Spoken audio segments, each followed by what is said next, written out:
Avis de l'UNSASPEN, la baisse du niveau de vie des salariés CEA est générale. Le pouvoir d'achat n'est pas une vue de l'esprit. Il se traduit concrètement dans notre quotidien, au niveau du logement, de notre nourriture, de l'accès à la santé sans restriction ou à l'éducation, ainsi que dans nos loisirs ou pour les opportunités qui s'offrent à nous. Le pouvoir d'achat n'est pas une lubie de l'esprit, mais bien la certitude de vivre dignement de son travail. Il ne faut pas imaginer que tous les salariés CEA ont de bons revenus. En 2021, 5000 de nos collègues, tous statuts confondus, ont touché la prime pouvoir d'achat, prime PEPA, qu'ils ne retrouveront pas en 2022, faute d'autorisation par le gouvernement de verser cette prime. L'organisme est pourtant éligible, mais notre argentier a dû estimer qu'en 2022, cela n'avait pas de sens au regard de l'inflation. Nous pouvons aligner les opérations en nous appuyant sur les statistiques officielles. C'est facile, quelques additions, soustractions, c'est rapide et cela donne des points de repère. Néanmoins, cela ne reflète que partiellement l'ampleur du recul de notre niveau de vie.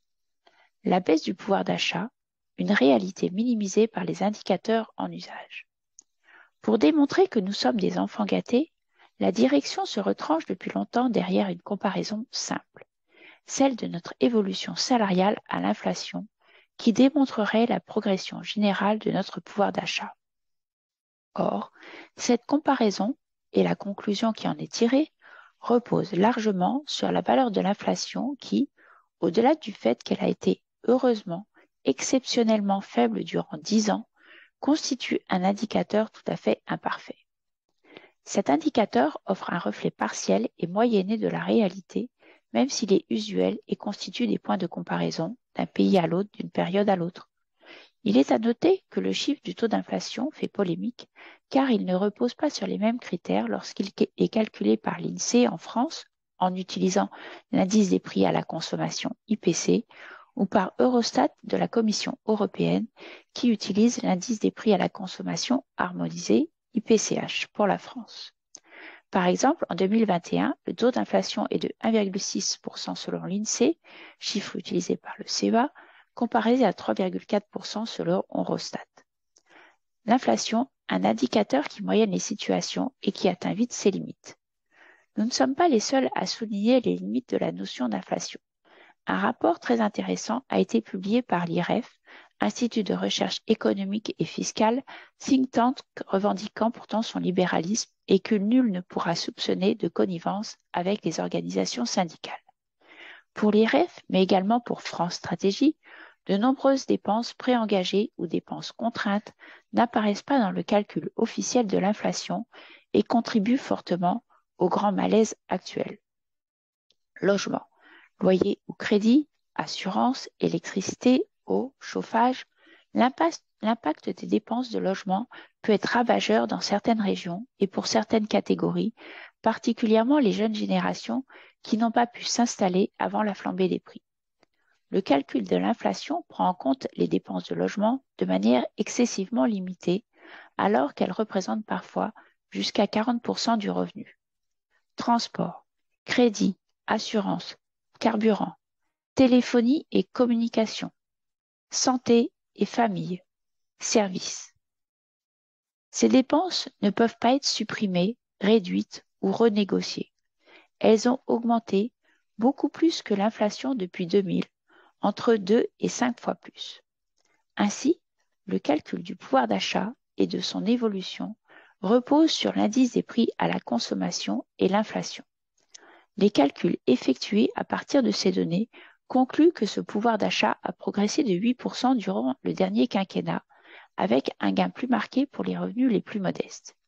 Il y a cependant un vrai décrochage entre les évolutions du pouvoir d'achat réel d'une part et du pouvoir d'achat calculé de l'autre, du fait de ces dépenses contraintes. Pourquoi parlons-nous de cela? Parce que la supposée progression de notre pouvoir d'achat dans la période 2010-2021 repose essentiellement sur l'absence d'inflation, c'est-à-dire sur un indicateur dont nous souhaitons mettre en évidence les très grandes limites. Et au CEA, 13%, 33%, 60%, 82%, avalanche de chiffres pour une grande incompréhension. 33%, c'est l'augmentation moyenne de nos salaires selon la direction, qu'elle compare à 13%. C'est l'inflation calculée par les indices officiels entre 2010 et 2021, donc avant l'accélération récente de l'inflation en 2021. 60%, 80%, ce sont les montants de certaines hausses de tarifs ou de taxes. Certaines peuvent avoir été multipliées par 8, qui ne sont pas comptabilisées dans l'inflation, à retrouver dans le rapport d'analyse de l'IREF. Parlons de choses concrètes. L'UNSASPEN est prêt à comparer ce qui est comparable, mais surtout veut parler de choses concrètes. Difficile pour la direction d'expliquer à des salariés qui travaillent à 100% sur des contrats industriels au rythme des industriels et à qui on demande désormais de trouver des clients dans le tissu industriel local qu'ils doivent comparer leur rémunération à celle du CNRS. Difficile de comparer nos salaires au regard des autres entités industrielles en omettant certains éléments variables comme l'intéressement ou la participation pouvant atteindre plusieurs mois de salaire en cumulé dans le privé. Difficile d'expliquer aux salariés en poste depuis des années qu'il n'y a pas d'argent pour revaloriser leur rémunération alors qu'on en trouve pour relever les salaires d'embauche.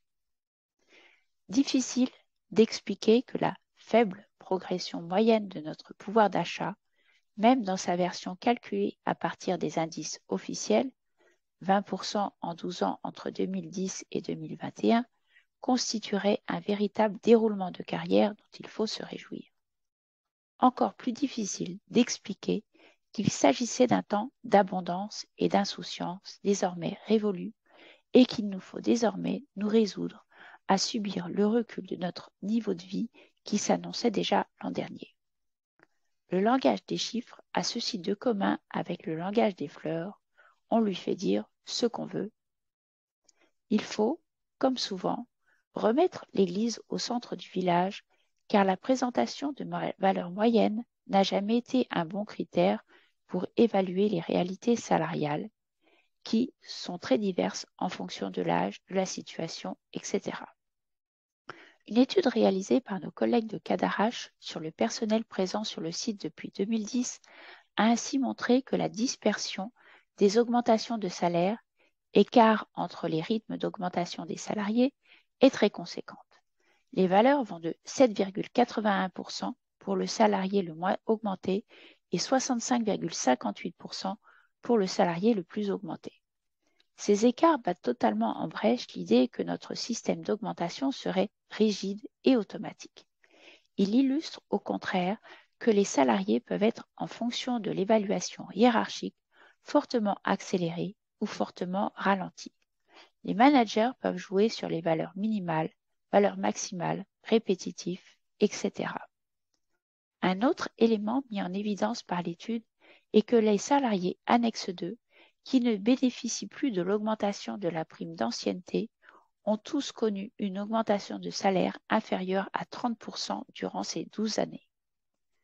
D'un point de vue général, il est clair que, quel que soit le statut, les salariés qui sont dans leur dernière décennie de vie active ont une évolution de rémunération très ralentie, ce qui est particulièrement difficile à supporter dans un contexte de retour de l'inflation. Conclusion, les chiffres parlent mais ne crient jamais.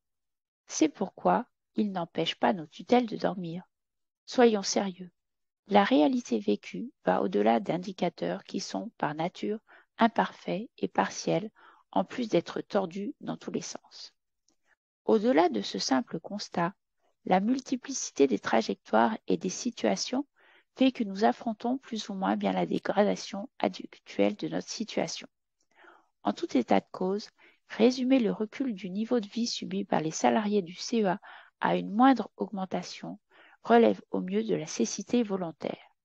Même dissimulés par une inflation exceptionnellement faible, les cadrages qui nous ont été imposés durant la période écoulée 2010-2021 se sont traduits concrètement par la fin des évolutions de carrière, par l'érosion des fins de vie professionnelles et, pour beaucoup d'entre nous, par une stagnation ou une baisse du niveau de vie.